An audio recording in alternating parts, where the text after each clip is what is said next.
হুম four তুলবো কামাই কার ক্ষেত? ফোর তুলতে যাও হ্যাঁ কিছু কইবেন নাকি? কিছু কর আছে নি? কি কইতাম মারা গাছি কত করে লুজ করতেছেন কাজ?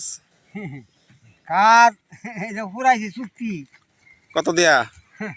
1200 আমি কইলাম 1500 হ্যাঁ 1200 কয়দিন ধরে নিতেছেন? হ্যাঁ কালা দূর কে লাগছি হুম, তুলতাছে হ্যাঁ আপনার কি এক সমান লুজ হয় নাকি?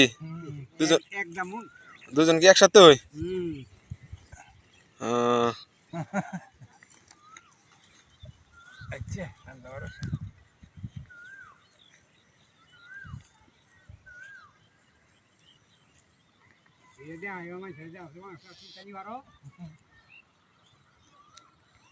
আচ্ছা গাইতাছি